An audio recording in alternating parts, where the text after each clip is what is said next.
season threes are hard to come by, so I was excited to hear Amplify is back for season three. It feels like this show is just getting started with the amount of talent it can bring through the door, the amount of stories it can tell. Were you excited to come back for a season three? Uh, I couldn't have been more excited. I mean, every season of Amplify has just been like it. Just I feel so lucky to make it, and I know a lot of people say that when producers and creators of shows, and that I think that's always true. This is one where it's like just a dream project. I get to work with so many directors and songwriters. We make a show about Indigenous excellence, and music is the central focus of it. I mean, I'm like, yes, all day long, yes. Yes, yes, yes. It checks all the boxes. I was texting with a friend that actually appears in Tia Wood's episode, Haley Robinson. She's in one of the shots when you see the final song.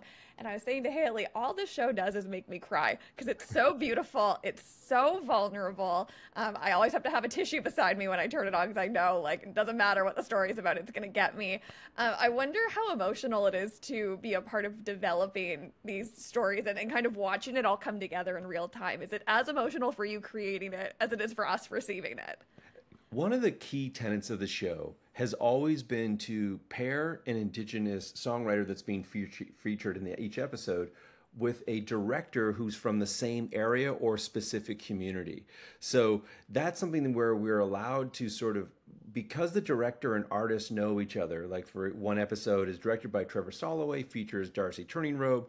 Trevor and Darcy are both Blackfoot from outside of Calgary and in their reserve. So they know each other. They know the same world. So as a producer, when we're speaking to Trevor, like, hey, what do you need for your episode? How can we help? What's your outline? You know, at that point, I'm just speaking to Trevor about sort of story points or visual approach. Very little. I mean, Trevor's a genius. So what we do is we just sort of support the director and the artist from the same community. And that's been such a key part of the show from its inception. It's an anthology show. So different artists, different directors, every episode allows us to have the right pairing. So that emotional stuff that you're speaking about is something that we as producers aren't really there on the ground level for it. The director really kind of takes and owns that space. And our all Indigenous crew that travels for every episode, just the fact that the people who are watching this fully Indigenous crew with an Indigenous director sort of make this piece together, there's a sense of community and trust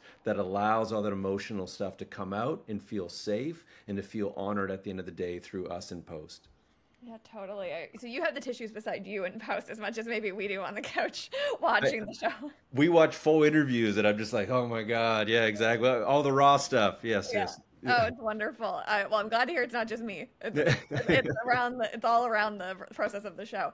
I think the vulnerability specifically is something that has always caught me about Amplify. It always feels like no matter the director, no matter the artist coming in, the ability to create a space where people are willing to let us in to such personal stories and personal moments in their lives is something that's rarely captured, I think, on television at all. Like we see it sometimes from the fictional world based on a true story stuff where you can kind of get in from a fictional take on something true. But this feels so timely and timeless in its vulnerability. I wonder if you can maybe speak about that and from a production standpoint, from a producer standpoint, how you approach vulnerability in this show.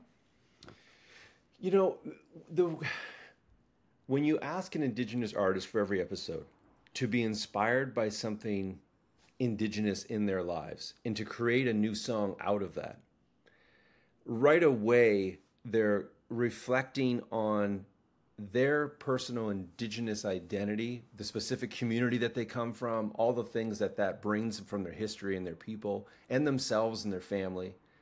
And then they're looking at something that's Indigenous, a painting, a book, a poem, a word, an idea, a teaching. And now it's really automatically personal. You know, we're not saying just write a song about, I don't know, the news headline of the day, which could get you angry, but it might not be as so personal. And in this sense, it really is. So when people are opening up about that, they're also musicians, songwriters. So it enables, like an actor or any kind of artist, it enables them to sort of like, oh, okay, I have to do good work here. I have to do deep work here. And they want to. It's not, you know what I mean? Like, oh, I'm going to write in a song. I'm asked to include my own language in the song. and I'm looking at something that's indigenous from my nation and my world, and I'm working with the director. So already everything is sort of leveled up into a place of we are a family, and now we got to go for it in terms of each episode.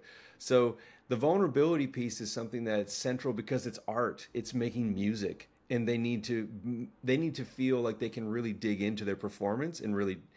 We want the artist to create a song at the end of the episode that can live on as one of their songs, not as like, oh, I made this song for this weird show and I'm out. So we Yeah, want that buy-in from them as well. And we've been lucky that every artist has pursued their episode with that kind of reverence and joy. I won't name other music shows, but certainly you don't get like box cutter music out of Amplify. You get something that does feel so resonant to people's like musical packages and who they are as artists. So I'm absolutely with you on that point. I want to stream these songs immediately. I've gone back into the streamers actually that I received to hear some of the songs again because they've been in my head. Especially Tia's I found to be quite moving, quite universal in this like even Canadian, like nationally idea of people feeling like they have to leave the country to go pursue creative journeys and creative careers and going to LA or New York or just really other major cities and other music hubs to have this life. And I feel like people are going to connect so much with Tia's journey in that episode. Could you share a little bit about that episode specifically and what it was like working with Tia? Yes, I mean, I think everybody knows, or everybody should know, many, many people do know who Tia Wood is. This absolutely brilliant Cree performer, songwriter, who grew up making music with her family and her dad and her siblings, and beautiful traditional songs and singing in the Cree language. And that has its own beautiful story. And then Tia, at some point in her career, as revealed in the episode, decided that she needed to sort of pursue some of her own, I guess, modern music with the Cree touch and that sort of soul kind of genre. And when she broke off in that pop soul genre, she wound up, she has such an outstanding voice that and presence and coolness and smarts that she wound up with a lot of interest in the States and going to LA to pursue that. And what was interesting about this episode and this song that she chose to write about it was she was inspired by this idea of her dad saying, I love you and I know that you miss home, but sometimes in every journey you need to move forward and away from sort of healing and more about celebration and pursuing. And he's so proud of, as any dad would be, his daughter going out, while at the same time Tia Wood's like, I know, but I miss home. And that tension of I need to be somewhere, but I'm so much from somewhere that I carry them with me no matter where I go. And vice versa. You're not here, but you're always with us here. And that sort of parental father-daughter love is something that I thought was really, really special about what Tia was willing to offer to her episode, and what Alex, the director, was able to sort of pull out with Tia throughout the course of the episode, and really making something highly visual that allowed one of the key things too about the show is we only have 22 minutes for every episode, but we want to ensure that there's breathing space in every episode. The show at conception was meant to be slow and not fast, so that these moments could be poetic and hit and hold, as opposed to rat-a-tat-tat-tat-tat commercial. And we want to stand apart from the loud and quickness of commercials and all the things that are boxed between every episode, and be a meditative journey with that artist in their process. And that was, so I think Alex and Tia and the show all kind of combined to sort of tell that story. I'm so glad you brought that up. That's one of my favorite elements of the design of this show, is how you really sit in it with the people that you see on screen. You're really immersed in it and you're not rushed through it. I feel like that is such like an antithesis to what we're getting in traditional like other music shows right now, where it feels so like big box and lights and we're getting rushed through things and we can't actually think about what's happening in front of us. And I feel like one piece of that that really lets us feel immersed is the score of the show, which is so stunning and almost connective to the final songs themselves in a way that it doesn't give away what the final sound is going to be, but it's enough to put us in the right headspace that by the time we hear the final song, it's like, oh, I feel like we've been in this beat the last 20 minutes of the show. Can you talk about scoring the show and how that element kind of comes into play? Yes. So we work with Ansley Simpson. They're an Yes. Anishinaabe singer-songwriter, performer, and an unbelievable. I met Ansley at Banff when they were working on a how to score film kind of workshop, and I was doing a quick little talk there, and it just so much laughter and so much connectivity about stories and things. And then it was like, well, hey, there's a series. Would you like to do some score work on it? What Ansley does in every episode, and you're absolutely right to note it, is that they're basing the score of each episode because it's an anthology series. There's connective tissue from the DP, the editing, and the color correction, as well as the sound design by the Wilders and Chris Cobain. But very much Ansley's score and the sonic world that each element is in is connecting the whole series together. And what Ansley's doing is touching in on the song and sort of pulling key motifs and dragging them down to what is the score for every episode. So it has a connectivity, but it also flares up with the specific elements of everyone's song. And it's something that we had spoken about conceptually. And then to see the results that Ansley was able to create, we're just like, okay, you're the best. Thank you. It really is genius. So I love hearing how it's actually made and crafted because it's almost like it feels like a trick by the end of the episode when you hear the final song. You're like, wait, I've been hearing this the whole time and I didn't know. So big shout out there, absolute genius work happening. Another element that I love that really gives us that feeling of sinking into the moment and staying present is bringing the elders in to contribute their knowledge and almost like their takes on the songs and the themes of the songs. Can you talk about working with elders and bringing them in and capturing those interviews? And I think it contributes so much to the overall narrative of these episodes. And I'm sure that you must feel like their contribution is so important here. Yeah, I mean, I think for not only the indigenous community, but many communities live and exist in multi-generational, homes or really tight connectivity to community. I think about Romeo Candido, my Filipino friend, and I go to his house or he come to my house and be like, oh man, this feels the same. And I think that that's a big piece of what every artist, like we're not demanding that an artist or a director working with that artist for each episode would have a certain list of, you must have an elder in your episode. Mm-hmm. It's just inherent in who each of these people are and how we represent ourselves collectively, which is we are learning from older people, from our elders, and the young people are folding it in. And then people my age are kind of somehow helping younger people where we can, but still looking to our elders, our parents now who are elders, and trying to find a way. And that intergenerational weave of ideas and not just connection, but conversation is a very important aspect of not only maintaining who we are and understanding who we are, but also bringing our best of ourselves forward together. So we can't do that. I can't be who I am without my grandparents and my dad, etc., and nor can my daughter and eventually my grandkids. So that kind of intergenerational weave is important. And what I love is that artists ask for it. Hey, can we, I would like to bring forth this person, and we're like, great. I love that. That's so great. So they're contributing a lot to like the narratives too, not just musically, but in terms of the whole package of what their episode's going to be. Yeah, they definitely have the wise ones sitting back. Like, if you want to know what this is really about, leave it to them. You could do hour-long specials, including all that footage. I'm sure there's so much good like nuggets of knowledge there. I don't know if you can pick a favorite as the producer of the show, but is there one or two particular songs that have been stuck in your head, or one or two that you're excited to get out there so that you're not the only one singing them? I think that it's sort of what I was really struck by. I'll talk about a few different elements. So one is Trevor Soloway is a close friend. He's a young and up and coming Blackfoot director, and he has a feature documentary that he's made about the element of Indigenous male identity, and how to be vulnerable without being necessarily engaged in lateral violence. And so he's so adept at that kind of element of healing and openness that his two episodes were ones that really connected to me as an Indigenous guy and dad and son.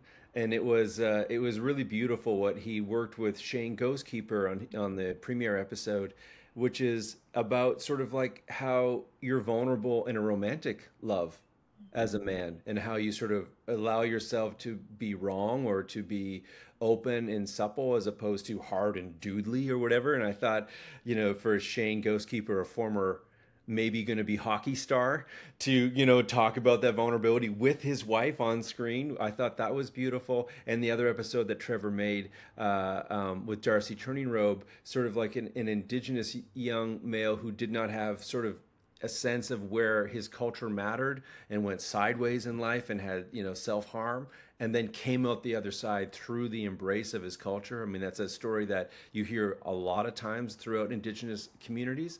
And I think those were two ones that I was really crying and just had the chills and goosebumps. Crying now. I love those. So, but I could go on and on. All of them are my favorite. Those are two that popped into mind, I guess, because I feel like Trevor is talking to me. Like, it's okay, Shane. You can grow your heart, and you could heal. You're gonna be all right. So thanks, Trevor.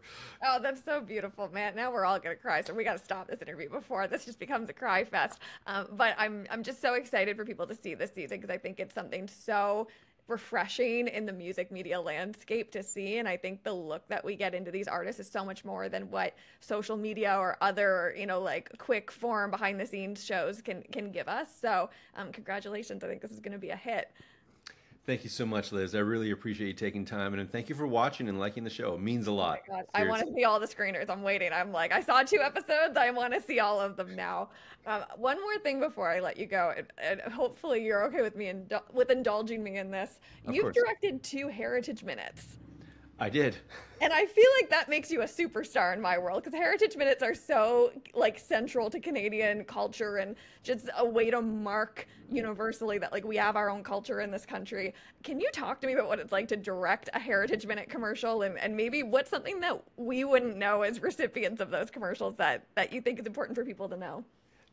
The producers and the client, of these Heritage Minutes, they're obviously passionate about history. They're passionate about the sort of the fabric of Canada and how to pull things out and showcase them and to help everybody sort of feel proud. And I remember watching them when they used to play in movie theaters before the movie started, and they were. I remember that too. Oh yeah. I was like, this is so great. So of course it was a real thrill to go like, oh, I'm going to make a Heritage Minute. The challenge was, one was on residential school and one was on treaty. And I'll just talk about residential school, and you can assume the same for a treaty. From a historical society made up of mostly European descendants, and their view of history is not the same as ours. Mm-hmm. So right away, to their credit, they wanted to be like, listen, someone else has to tell this bit for us. And with residential school, they were interested in sort of putting it in the historical context, like all of them, right? Oh, here's the guy who created basketball, and it's an old sepia tone, dusty gym, and it feels old fashioned from before. And what was key for me and the people I was working with on those episodes, residential school is today. Mm-hmm. Residential school survivors are grandmothers and grandparents and uncles and aunties. So for me, I was like, we need to break the wall that this is in the past. Mm-hmm. And we told the Chani Wenjack story, but it ends with Pearl, his sister, saying so devastatingly, I survived residential school. My brother Chani did not. Mm-hmm. And it was the only historical minute, and we did the same thing basically in treaty, where we end with a contemporary person today commenting on and reflecting on. And it's so vital for me, and I'm thankful that they allowed it to happen, to break their rule, the recipe, to sort of go like, no, history's not in the past, it's living right now, and you need to know that. And I think that that's an important part that we were able to achieve with those. So it was at one point, as you say, like me, I was, oh my God, this is so exciting. I wish I was doing the Steve Nash minute, like just something fun. But it wasn't that. And I was actually, at the end of the day, quite grateful to have an opportunity to sort of dig deep with everybody I collaborated with on those episodes to make those minutes to make them work. Well, they're so important, and I think that they really do stand the test of time with teaching the next generation how important it is to preserve culture. And I think Amplify kind of does that in its own way as well, in terms of preserving stories and preserving music culture. So thanks for indulging me in that one, because I've always wanted to ask someone who's worked on a heritage minute what it's really like to make those happen.